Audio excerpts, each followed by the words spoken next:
के इस वीडियो में हम लोग क्लास 10 एनसीईआरटी एक्सरसाइज 3.4 का क्वेश्चन नंबर 2 डिस्कस करेंगे। क्वेश्चन नंबर 2 काफी बेहतरीन क्वेश्चन है और क्वेश्चन नंबर फर्स्ट देखेंगे इसमें क्या है। सबसे पहले हम लोग ये जान लें कि क्या बोला गया इस क्वेश्चन में। तो बोला गया निम्नलिखित समस्याओं में रैखिक समीकरण के युग्म बनाए। जब तक हम लोग रैखिक समीकरण का युग्म जोड़ा नहीं बनाएंगे, जब तक दो इक्वेशन नहीं होगा, हम लोग 2 वेरिएबल सॉल्व नहीं कर पाएंगे। दो चर वाले रैखिक समीकरण, दो समीकरण होने चाहिए, तभी हम दो चर को ज्ञात कर सकते हैं। और बोल रहा है क्या उनके हल, यदि उनका अस्तित्व हो। अब ये नया चीज देखने को मिला, अस्तित्व है क्या। अस्तित्व एक प्रकार का होता है पहचान। अगर हम दो इक्वेशन हम लोग को गिवन हो तो उसका अस्तित्व तब हो सकता है जब a1/a2 बराबर b1/b2 बराबर c1/c2 हो, तो उस स्थिति में बोलेंगे अस्तित्व होगा। और ऐसी स्थिति में अनेक हल होता है, अनंत हल होते हैं। लेकिन जब a1/a2 बराबर आ जाए b1/b2 के और डज नॉट इक्वल टू आ जाए c1/c2 के, तो ऐसी स्थिति में लाइन पैरेलल जाता है, समांतर जाता है। जब लाइन समांतर, दोनों रेखा समांतर जाएगा, पैरेलल जाएगा, हम लोग कोई कंक्लूजन नहीं निकाल पाएंगे, कोई निष्कर्ष नहीं निकाल पाएंगे कि उसमें x का मान क्या होगा, y का मान क्या होगा, कुछ पता ही नहीं चलेगा। तो जब एक लाइन के ऊपर दूसरा लाइन चलता हो तो हम समझ जाते हैं कि अनंत हल होता है। जब एक लाइन दूसरे लाइन के पैरेलल चलता हो, हम समझ जाते हैं अस्तित्व नहीं होगा, हल ही नहीं होगा। एक और केस आता है जब a1/a2 does not equal to b1/b2 आ जाए, लाइन प्रतिच्छेद करेगा, इंटरसेक्ट करेगा, एक दूसरे को काटेगा, तो काटने वाला पॉइंट कितना हो सकता है, एक लाइन को काटेगा तो एक जगह कट करेगा, यानी एक हल होंगे। तो उस स्थिति में भी अस्तित्व होगा। तो ये भी हमें जानना होगा क्वेश्चन बनाने में कि अस्तित्व है या नहीं, तभी हल कर पाएंगे। यदि हम अंश में एक जोड़ दे, यहां भी बात कर रहा है भिन्न संख्या का, तो भिन्न संख्या का जब बात करता है तो उसमें अंश और हर होता है। बोले ना, अंश मतलब आसमान है, हर मतलब हरा के नीचे गिरा, नीचे वाला हिस्सा। नोमिनेटर बाय डिनोमिनेटर के फॉर्म में होता है फ्रैक्शन नंबर। तो यहां पर दो टर्म आएगा, तो हम मान के चलते हैं, माना कि अंश बराबर x, अंश को मान लिए x, हर बराबर मान लेते हैं y। तो हम लोग जानते हैं कि भिन्न बराबर क्या होता है, फ्रैक्शन बराबर क्या होता है, अंश बट्टा हर। तो अंश x बट्टा में हर। अब हम लोग जो प्रश्न बोलेगा वही करेंगे, ज्यादा काबिल नहीं बने ना, जो क्वेश्चन बोलेगा वो करेंगे। तो क्वेश्चन क्या बोला, हम अंश में एक जोड़ देते हैं। तो अंश मेरा x था, हर मेरा y था। अंश में एक जोड़ देते हैं, तो अंश में एक जोड़ देते हैं। जबकि हर से एक घटा देते हैं, तो हर से एक घटा देते हैं। और ऐसा करने पे भिन्न मिलता है 1। भिन्न क्या चीज बदल जाता है, ये 1। दैट मीन्स अंश और हर एक ऐसा फॉर्म आ गया होगा, एक ऐसा वैल्यू आया होगा कि अंश और हर दोनों सेम रहा होगा, जो कट के क्या देता होगा, 1 देता होगा। समझ में आ रहा है। तो हम लोग आगे क्या करेंगे, इसको क्रॉस मल्टीप्लीकेशन करेंगे तो हमें इक्वेशन मिल के आएगा। तो 1 से इसे मल्टीप्लाई, तो x प्लस 1, इसके नीचे कुछ नहीं मतलब 1। तो x प्लस 1 को 1 से मल्टीप्लाई करेंगे, x प्लस 1 बराबर 1 से इसमें मल्टीप्लाई करेंगे तो 1 माइनस 1। ना भगवान सबको एक तरफ से देखते ना आएगा। तो यहाँ पर x एक जाते एक तरफ करते हैं ना, y प्लस में इधर आया तो माइनस y बराबर -1 था, प्लस 1 इधर गया तो -1। This implies x minus y बराबर -2। यह मेरा इक्वेशन हो गया फर्स्ट। ठीक है तक। अब हम आगे फिर क्वेश्चन पढ़ते हैं। यदि हर में एक जोड़ दे, हर में क्या जोड़ दे, एक जोड़ दे, तो पुनः लिखते हैं हम लोग प्रश्न से, पुनः प्रश्न से, अगेन अकॉर्डिंग टू क्वेश्चन। क्या बोला, अंश मेरा x, हर मेरा y।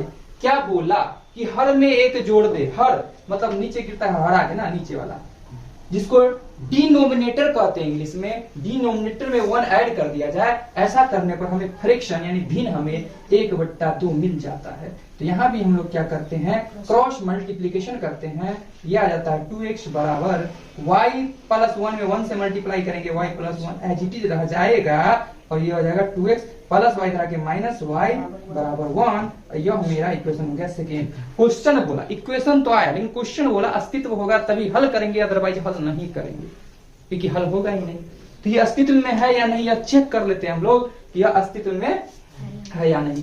तो हम इसके अस्तित्व को क्या करते हैं, हाँ जांचते हैं ना। अस्तित्व की जांच करने पर, अस्तित्व मतलब पहचान, अस्तित्व की जांच, अस्तित्व की जांच करने पर, तो करते हैं अस्तित्व की जांच। जब अस्तित्व की जांच करेंगे तो हम लोग पाएंगे a1 बराबर, पहला इक्वेशन का कोफिशिएंट क्या है, x का कोफिशिएंट कुछ नहीं मतलब इसका गुणनांक कुछ नहीं मतलब क्या है 1, b1 और c2 लिख लिए, सॉरी c1 पहले 1 1, तो b1 का अस्तित्व क्या है, कुछ नहीं मल्टीप्लाई में क्या है मतलब -1, अगर c1 का अस्तित्व देखे तो -2, a2 बराबर a2 का अस्तित्व देखे तो क्या है यहाँ पे 2, और b2 का अस्तित्व देखे तो कुछ नहीं होता -1, ठीक है, और c2 का अस्तित्व देखे तो 1 है ना।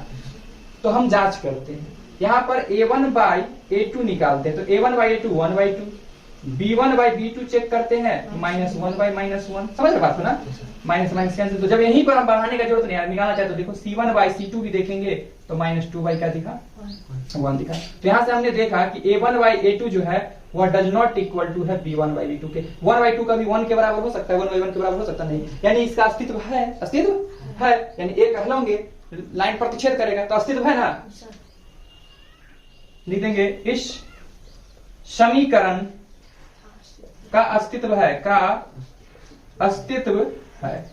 जब अस्तित्व है तो अब हल कर सकते हैं हम लोग, और किस विधि से हल करना था तो देखो विलोपन विधि से, किस विधि से, विलोपन विधि से, तो देखो ये सेम टर्म कट जाएगा, लेकिन जब दोनों इक्वेशन माइनस में होता था तो यह बात हम बताए थे, समीकरण को घटा लेंगे, दोनों प्लस में होगा तब भी करेंगे, समीकरण को घटा लेंगे, माइनस कर लेंगे, तो हम लोग क्या करते हैं, समीकरण 1 माइनस समीकरण 2, समीकरण 1 में से समीकरण 2 को घटा के देखते हैं, समीकरण 1 मेरा क्या था x minus 2, sorry x minus y, x minus बोले ना LHS पक्ष में से LHS पक्ष को घटाया जाएगा, माइनस जब 2 को टर्म होता ब्रैकेट में लिखेंगे घटाने के क्रम में 2x माइनस y बराबर, समीकरण 1 में से घटा रहे थे, 1 में क्या था -2 था, क्या था -2 में से घटा देंगे किसको, 1 को, बोले ना LHS लेफ्ट साइड में से घटा, राइट साइड में से राइट साइड घटा, ठीक है, किए, और अब हम लोग इसको निकालते हैं ब्रैकेट से, -2x minus minus plus y, minus minus जुड़ता है लेकिन चिन्ह तो माइनस का पड़ता है, और यहाँ देख रहे हैं हम लोग y से y कैंसिल, और यहाँ से रिजल्ट आता है मेरा x और -x, क्या आ गया 2x में से x गया तो -x बराबर -3, माइनस से माइनस कैंसिल और x बराबर आ जाता है 3, तो x का वैल्यू निकल के आ गया है, इस वैल्यू को किसी भी इक्वेशन में पुट करेंगे तो y हमें निकल के आ जाएगा, तो करते हैं पुट को किसी भी इक्वेशन में कर सकते हैं, चलो इसी में रख देते हैं, लिख देते हैं क्या हम लोग, समीकरण 1 में x बराबर 3 रखने पर, तो रख देते हैं हम लोग, तो देखो समीकरण 1 में x की जगह क्या है 3 माइनस y है, अब बराबर है -2, तो क्या हो जाता है -y बराबर -2 प्लस 3 धरा तो -3, दिस इंप्लाइज -y बराबर -5, माइनस से माइनस कैंसिल, तो y बराबर क्या निकल के आ गया 5, दिस इंप्लाइज y बराबर क्या निकल के आ गया 5 निकल के आ गया। हमें निकालना क्या था, वह भिन्न क्या है, और वह भिन्न क्या है तो x बट्टा y है, और x क्या है तो 3 है, और y क्या है तो 5 है, तो लिख सकते हैं अतः भिन्न बराबर x बट्टा y, तो x की जगह पर कितना है 3 बट्टा y की जगह पर कितना है 5, तो ये हो गया मेरा फाइनल आंसर। क्वेश्चन नंबर हम लोग आते हैं अब सेकंड पे। सेकंड क्वेश्चन क्या बोल रहा है, 5 वर्ष पूर्व नूरी की आयु सोनू की आयु की त्रिगुणी थी। 5 वर्ष पूर्व का बात बोल रहा है, तो पूरब, वो पूरब नहीं दिशा वाला, पूर्व मतलब होता है पहले, पूर्व मतलब होता है पहले, तो 5 वर्ष पहले की बात बोल रहे हैं, तो 5 वर्ष पहले जानने से पहले ये तो जानना होगा अभी क्या एज है, प्रेजेंट एज क्या है, नहीं पता है प्रेजेंट एज, तो मान लेते हैं हम लोग प्रेजेंट एज, माना कि वर्तमान आयु, माना कि नूरी की वर्तमान आयु, माना कि नूरी की वर्तमान आयु क्या मान लेते हैं हम लोग 6 वर्ष, 2 वेरिएबल में बना रहे हैं। सोनू की वर्तमान आयु बराबर y वर्ष, महंगाई के कारण एक बचा लिया, ठीक है। सोनू की वर्तमान आयु क्या हो गया y वर्ष। अब बोला 5 वर्ष पूर्व की बात बोल रहा है ना, लिख देते हैं 5 वर्ष पूर्व मतलब होता है पहले, पूर्व मतलब होता है पहले, पश्चात मतलब होता है बाद में, तो 5 वर्ष पूर्व नूरी की वर्तमान आयु, वर्तमान नूरी की आयु, वर्तमान तो है 5 वर्ष वर्तमान से निकलेगा, तो 5 वर्ष बाद नूरी की आयु बराबर क्या हो जाएगा, तो x प्लस, गलत बात, x माइनस पहले का बात हो रहा है, x माइनस 5 वर्ष, जबकि 5 वर्ष पूर्व सोनू की आयु तो y माइनस 5 वर्ष। अब हम आगे पढ़ेंगे क्वेश्चन को, क्या बोला कि 5 वर्ष पूर्व नूरी की आयु सोनू की आयु की क्या है, तिगुनी थी। अब पढ़ेंगे हम लोग प्रश्न से क्या बोलेंगे। प्रश्न से बोला गया तो नूरी की आयु था x माइनस 5 वर्ष बराबर सोनू की आयु y माइनस 5 वर्ष। अब क्वेश्चन जो बोले वही लिखेंगे। 5 वर्ष पूर्व नूरी की आयु सोनू की आयु की, तो ऑलरेडी नूरी बड़ी है। ध्यान समझना कि 5 वर्ष पूर्व नूरी की आयु जो है, वो बोला सोनू की आयु कितनी गुनी थी, मतलब नूरी तो बड़ी है ये है, तो नूरी में गुना नहीं, सोनू में गुना 3 से। समझे बात? वर्ष से वर्ष कैंसिल, और यहाँ से x माइनस 5 बराबर y, तो 3 से गुना किया 3y माइनस 5 3y 15। बोले भैयारी एक तरह ना, अब हमारी के भाई माइनस 15 माइनस 5 इधर गया तो प्लस का 5, this implies x minus 3y minus 10 equation first. ठीक है। अब बोला 10 वर्ष पश्चात, पश्चात मतलब क्या होता है? बाद में। पश्चात मतलब क्या होता है? बाद में। तो अब लिखेंगे हम लोग 10 वर्ष पश्चात। तो इतना कहानी लिखे हम लोग, लिखने का मन है तो लिख सकते 10 वर्ष पश्चात नूरी की आयु ना, 10 वर्ष पश्चात नूरी की आयु की बात की जाए तो x प्लस 10 वर्ष की हो जाएगी नूरी, जबकि बात किया जाए 10 वर्ष पश्चात सोनू की आयु तो हो जाएगी y प्लस 10 वर्ष। ठीक है। पुनः प्रश्न से क्या बोला गया? ऐसा करने के बाद 10 वर्ष पश्चात नूरी की आयु सोनू की आयु की दुगुनी हो जाती है। यहां भी नूरी बड़ी, वहां भी नूरी बड़ी, वहां यहाँ कुछ नूरी बढ़ है तो बढ़ है। ठीक है। तो पुनः प्रश्न से क्या बोला जाएगा? x प्लस 10 वर्ष बराबर y प्लस 10 वर्ष। लिखिए, कभी भी इसमें 2 से गुना नहीं होगा, 2 से गुना किसमें हो जाएगा? तो कर दिए वर्ष से वर्ष cancel, this implies x plus 10 बराबर 2y प्लस 10 दूनी 20, this implies x minus 2y बराबर 20 प्लस 10 है तो minus 10, this implies x minus 2y बराबर 10। इक्वेशन मेरा हो गया सेकेंड। ठीक है, यह मेरा हो गया क्या चीज? Equation second. तो यहाँ पर भी हम लोग क्या करेंगे? अस्तित्व की जांच करेंगे। तो वो जांच हम लोग अब इसमें नहीं करेंगे क्योंकि जगह नहीं है, तो हम ऐसे ही बता दे रहे हैं कि जांच कैसे करेंगे। तो देखो जांच कैसे करेंगे। यहाँ पर अगर हम देखेंगे तो इसका गुणांक 1 है, इसका गुणांक 1 है 1/1, इसका गुणांक -3, इसका गुणांक -2, मतलब a1/a2 does not equal to b1/b2। आ गया ना? अस्तित्व है। अस्तित्व है तो इसको क्या करना था? किस विधि से हल करना था? विलोपन विधि से। समझ में आ रहा बात? अस्तित्व है तो किस विधि से भी इसको सॉल्व करते हैं हम लोग? विलोपन विधि से सॉल्व कर देते हैं। चलो चेक भी कर देते हैं, अस्तित्व इतना तो हम चेक कर देते हैं। ठीक है ना? अगर हम ध्यान से देखेंगे तो क्या पाएंगे? यहाँ a1 बराबर इसका गुणांक क्या है? 1 है। a2 बराबर नीचे वाला इसका गुणांक भी क्या है? 1 है।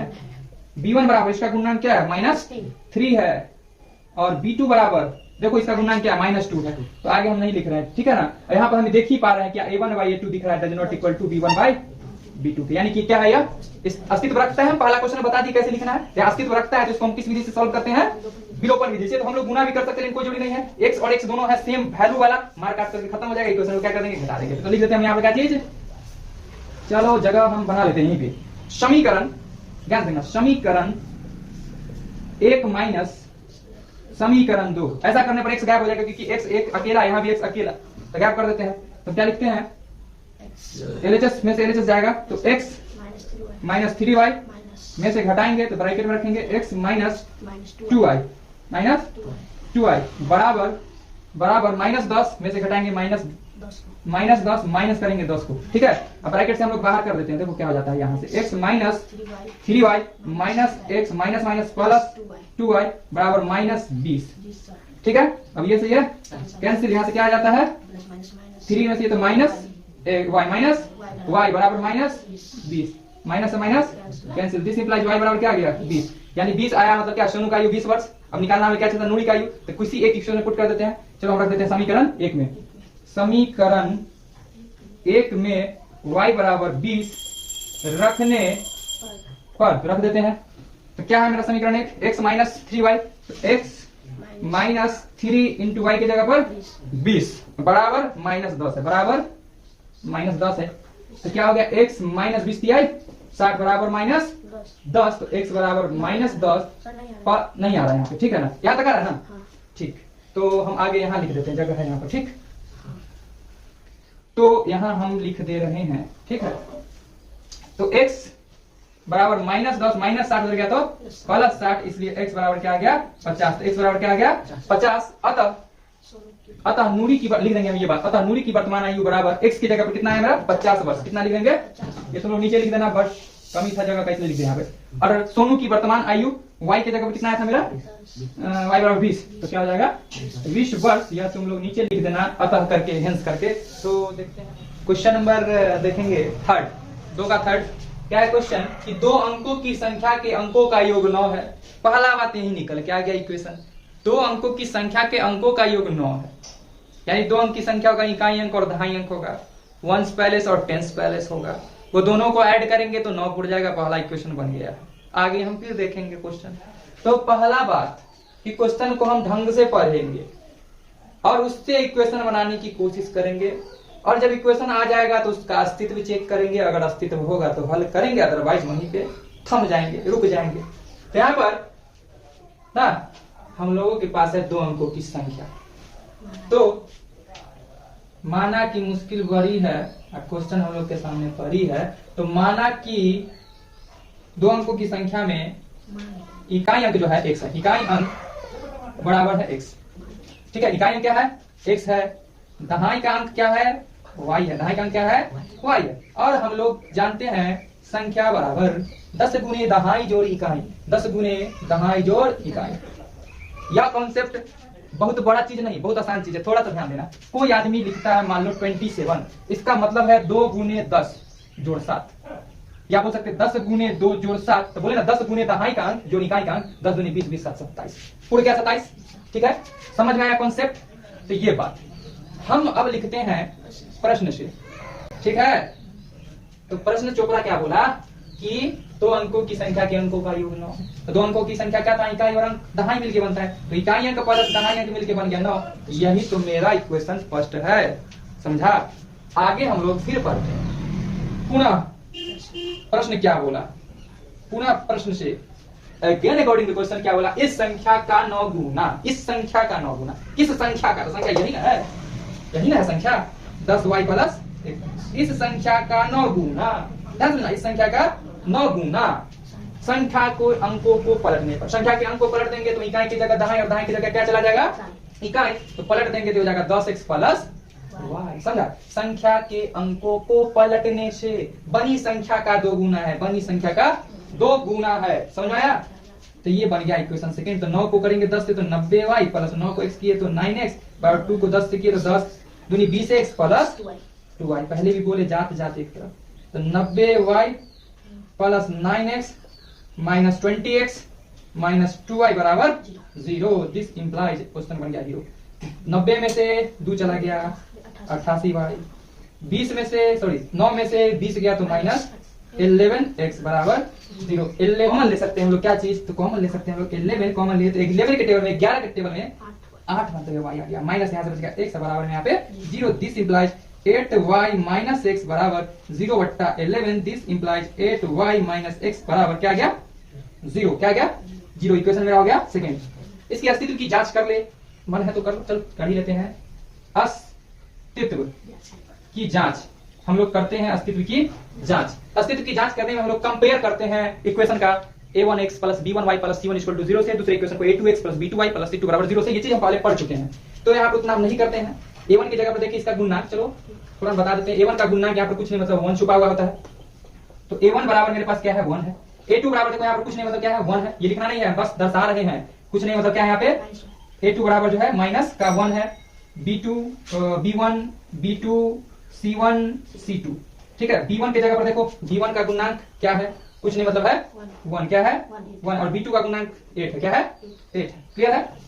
c1 का गुणनांक क्या है, c1 का गुणनांक 9 है, क्या है 9 है, गुणनांक क्या, सॉरी c1 कांस्टेंट वेरिएबल, ये है कांस्टेंट टर्म 9 है, और यहाँ पर कांस्टेंट क्या है 0, ठीक है। तो पहले भी सर हम बोल दिए थे बाय मिस्टेक कि गुणनांक, तो c का गुणनांक नहीं, c तो एक अचर मान है, कांस्टेंट टर्म है वो है। तो हम लोग यहाँ पर जांच किए तो हम लोग क्या पाए कि a1 बाय a2 को देखे तो आ रहा है 1 बाय -1, जबकि b1 बाय b2 लिखे तो हमने पाया 1 बाय 8। तो आगे बढ़ने की जरूरत नहीं, यहाँ खुद दिख रहा है a1 बाय a2 जो है वह डज नॉट इक्वल टू है b1 बाय b2 के। इस स्थिति में केवल एक हल होते हैं ना, इस स्थिति में क्या होता है, केवल एक हल होता है, रेखा प्रतिच्छेद करता है। तो यानी कि अस्तित्व है, क्या है अस्तित्व है, इसका अस्तित्व है, लिखेंगे दिए गए समीकरण का अस्तित्व है। जब अस्तित्व है तो इसे क्या करेंगे हम लोग, किस विधि से बोला था क्वेश्चन, विलोपन विधि से हल करने के लिए। देखो x x तो कट जाएगा, प्लस माइनस है, तो दोनों समीकरण को हम लोग क्या करते हैं जोड़ देते हैं। तो लिख देते हैं समीकरण एक जोड़ समीकरण 2। और पहले ही बता चुके हैं समीकरण जुड़ता कब है, तो दोनों वैल्यू दिखे निगेटिव में तो समीकरण घटेगा, दोनों वैल्यू दिखे पॉजिटिव में समीकरण घटेगा, एक प्लस एक माइनस दिखे समीकरण जुड़ेगा, ठीक है ना। तो जोड़ देते हैं, तो समीकरण एलएचएस पक्ष मेरा है x प्लस वाई, समीकरण 2 का एलएचएस पक्ष मेरा है 8y माइनस x बराबर इधर का 9 है और इधर का क्या है 0 है। अब देखो ये से तो कैंसिल हो गया और ये दोनों हो गया 9 y बराबर 9, दिस इंप्लाइज y बराबर 9/9 1, इसलिए y बराबर क्या आ गया 1। इस वैल्यू को हम इक्वेशन फर्स्ट में जाकर रख देते हैं, तो समीकरण 1 में y बराबर 1 रखने पर क्वेश्चन का आंसर फिर नहीं जाएगा, बन जाएगा क्वेश्चन। तो x की जगह पर x प्लस y की जगह पर क्या रख दिया 1 बराबर 9, x बराबर 9 प्लस 1 इधर गया -1, इसलिए x बराबर 8, x बराबर क्या गया 8 ना, क्वेश्चन में फेट x बराबर है 8 y बराबर 1, क्वेश्चन में जाके फेट। देखो निकालना क्या था हमें, संख्या ज्ञात करनी, संख्या बराबर 10 गुणे 2 इकाई। अब तक संख्या बराबर 10 गुणे y, 10 गुणे y, तो y बराबर कितना है 1 प्लस x बराबर कितना है 8, तो क्या आ गया 18, 10 से कम 10 प्लस 8 यानी कि आ गया 18। तो यही होगा मेरा फाइनल आंसर, ठीक है। अगर पलटने पर लिखना होता तो 81 हो जाता है, ठीक है ना। हम अब करते हैं क्वेश्चन नंबर 4। मीना 2000 रुपया निकालने गई बैंक से, ठीक है, पन पैसा निकालने करेगा लोग, तो निकालने गई तो कुछ शर्त रख दी खजांची के पास, खजांची मतलब कैशियर जो पैसा देता है उसके पास शर्त रख दी कि देखिए पैसा हमको तो चाहिए लेकिन 50 का नोट चाहिए और 100 का नोट चाहिए, लेकिन एक और बात ध्यान रखिएगा कि हमको 25 को नोट लेना चाहिए। और समस्या ये आ गया खजांची के पास आखिर वो कितना 50 का नोट दे या कितना 100 का नोट दे, तो ये तो हमें पता ही नहीं है, ना हमें पता ना खजांची को पता, मान लेंगे x और y, ठीक है ना। तो लिख देते हैं माना कि 50 रुपए वाले नोटों की संख्या, नोटों की संख्या, खजांची ये चीज मान ली कि मान लेते हैं x दे दिए, और 100 रुपया वाला जो नोट था वह दे दी y, कितना दे दी y, ठीक है। यहाँ तक टोटल कितना नोट मिला था मीना को 25 नोट मिला, कितना मिला 25 नोट मिला, यानी x प्लस y मिला के कितना नोट मिला 25 नोट मिला। ये बात हम लिख देते हैं प्रश्न से x प्लस y बराबर 25, इक्वेशन फर्स्ट। समझ में आ गया, इक्वेशन फर्स्ट निकल जाता है, बड़ा बजाते निकाल लेता है, आगे दिक्कत है। 50 का कितना नोट मिला और थोड़ा सा कॉमन सेंस लगाना, टोटल कितना उसको रकम मिला 2000।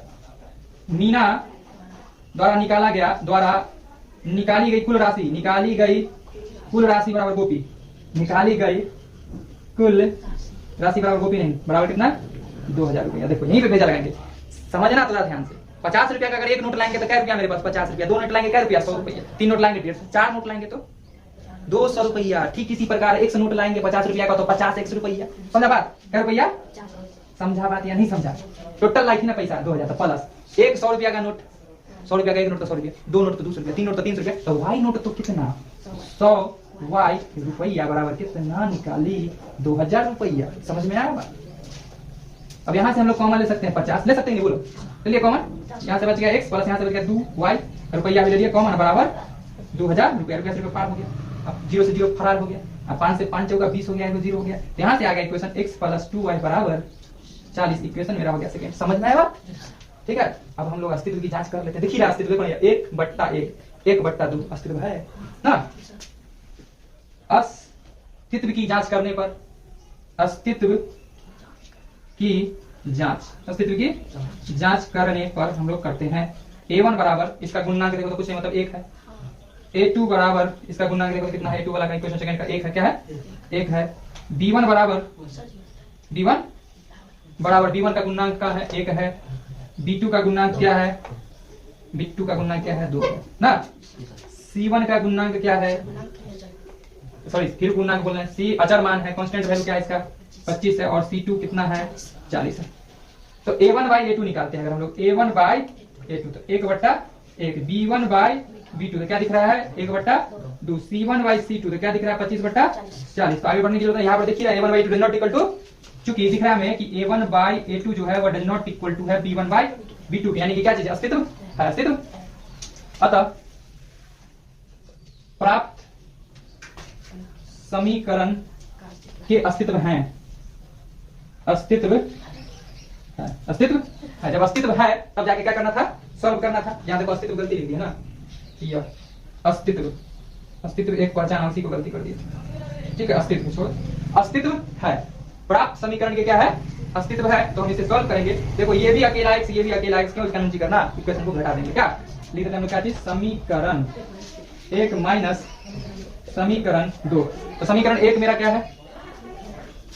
समीकरण 1 मेरा x plus y minus LHS पक्ष में से LHS पक्ष को घटाएंगे माइनस x माइनस 2y हो जाएगा। चलो ब्रैकेट में लिख देते हैं, पहले 2y के स्टेप बढ़ा ही देते हैं। बराबर 25 माइनस 40, 25 माइनस 40। पहले ये इक्वेशन में से इसको घटाएं, इसलिए पहले 25 लिखेंगे फिर माइनस 40।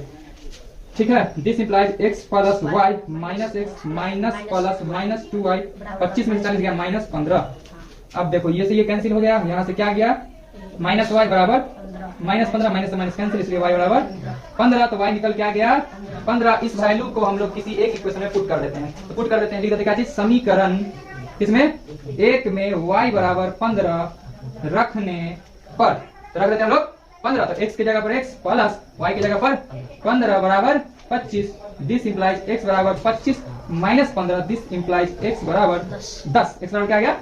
10। निकालना क्या था हमें? 50 रुपए वाले नोटों की संख्या। x बराबर कितना? 10। यानी 10 को 50 रुपए वाला निकला नोट, 100 रुपए वाला क्या निकला? 15। देखो दोनों जोड़ के 25 रुपए गया ना। लिख देते हैं अतः 50 रुपए वाले नोटों की संख्या बराबर, क्या माने थे? x, और x बराबर क्या था? 10। क्या आ गया? 10। 100 रुपए वाले नोटों की संख्या बराबर कितना? 15। और इस प्रकार यह एक्सरसाइज का क्वेश्चन नंबर 4 खत्म होता है। तो हम इस एक्सरसाइज का लास्ट क्वेश्चन देखेंगे, क्वेश्चन नंबर है 5। और अच्छा क्वेश्चन है, इस एक्सरसाइज का ये बढ़िया क्वेश्चन माना गया है। और तुम लोग ध्यान से जब देखोगे तो एक चीज पाओगे कि जो हम लोग एक टैक्सी भाड़ा वाला क्वेश्चन किए थे उससे थोड़ा कॉन्सेप्ट मिलेगा इसका। बहुत आसान क्वेश्चन है, बस समझना बाकी है और कुछ नहीं है। किराए पर पुस्तक देने वाली किसी पुस्तकालय का प्रथम 3 दिन का किराया नियत है। 3 दिन तक रखोगे, एक फिक्स चार्ज लगेगा। उसके अतिरिक्त एक्स्ट्रा जो भी दिन रखते हो उसके लिए अलग से पैसा तुमको पेमेंट उसको करना पड़ेगा पुस्तकालय को। तथा उसके बाद प्रत्येक अतिरिक्त दिन का किराया अलग लगना है। सरिता 7 दिन तक पुस्तक रखी। 3 दिन तक का जो पुस्तक था वो क्या था? फिक्स था ना। 3 दिन का पुस्तक क्या था? फिक्स था। टोटल कितना था? 7 दिनों तक का। कितना दिन तक का? 7 दिन। ध्यान से नहीं समझना है, 7 दिन तक का है तो 3 दिन तक का लग गया फिक्स। तो अब कितना दिन बच गया? शेष 4 दिन बच गया है, तो 4 दिन का लगेगा अलग से रुपया। तो ये चीज हम लोग को समझना है। सरिता लाई पुस्तक, तो सबसे पहले हम लोग देखो क्वेश्चन में निकालना क्या, उसी को मान लेते हैं। नियत किराया और प्रत्येक अतिरिक्त दिन का किराया निकालना, इसको मान लेते हैं हम लोग। माना कि नियत किराया पुस्तकालय के पुस्तक का प्रथम 3 दिन का नियत किराया जो है वह मान लेते हैं हम लोग x रुपया। कितना मान लिए? ये 3 दिन तक का नियत किराया। अब क्या बोला? प्रत्येक अतिरिक्त दिन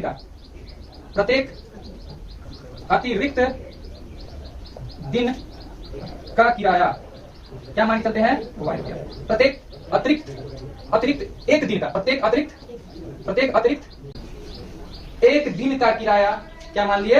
y रुपया। सरिता कितना दिन तक पुस्तक रखी है? 7 दिन तक ना। अदा कितना की? 27 रुपया। लिख देंगे क्या चीज? सरिता द्वारा 7 दिनों तक पुस्तक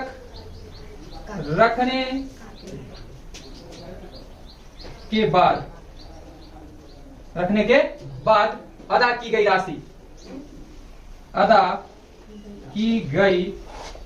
राशि जो है वह है 27 रुपया। यहीं पर थमना है, क्वेश्चन को समझना है। 7 दिन तक में 3 दिन तक का x रुपया लग गया। 7 दिन में से 3 दिन का क्या रुपया लग गया? x रुपया लग गया। कितना दिन बच गया? 4 दिन बच गया। एक दिन का क्या रुपया? 4 रुपया, सॉरी y रुपया। तो 4 दिन का क्या? 4 y रुपया। समझ आया बात? अब बराबर किसके? 27 रुपया cancel. This implies x plus 4y बराबर 27। यह मेरा इक्वेशन हो गया। समझ में आया बात?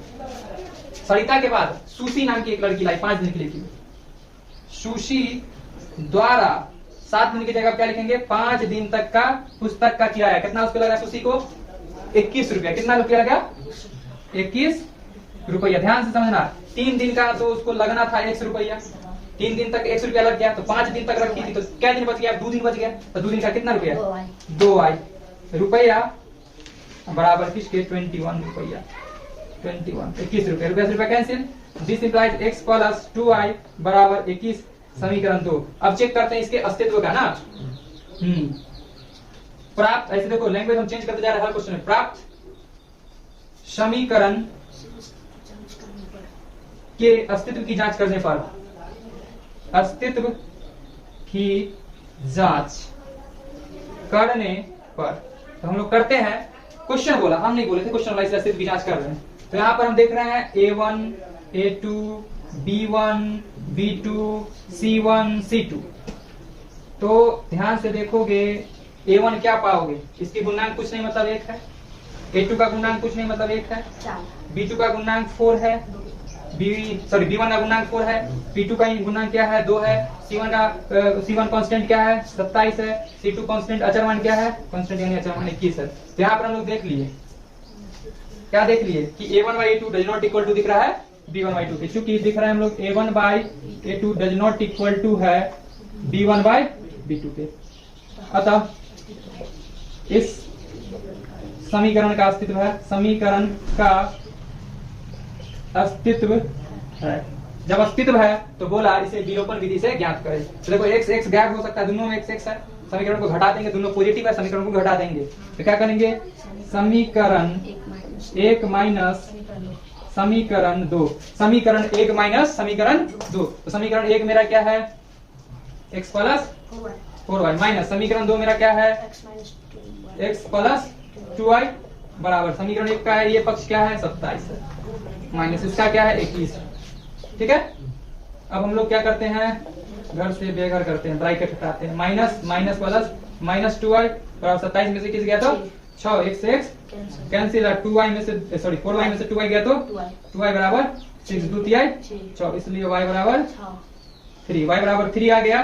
तो इस वैल्यू को हम लोग पुट करेंगे समीकरण 1 में या 2 में, किसी में भी लिख देते हैं हम लोग। क्या चीज, समीकरण 1 में y बराबर 3 रखने पर, रखते हैं समीकरण 1 x प्लस 4y, तो x प्लस 4 इंटू वाई की जगह पर कितना 3 बराबर 27, बराबर है 27, तो लिखिए बराबर में 27। दिस इंप्लाइज x बराबर 27 4 3 12 प्लस उधर गया तो माइनस 12, इसलिए x बराबर कितना 12 में से 27 में से 12 गया तो 15, क्या गया 15।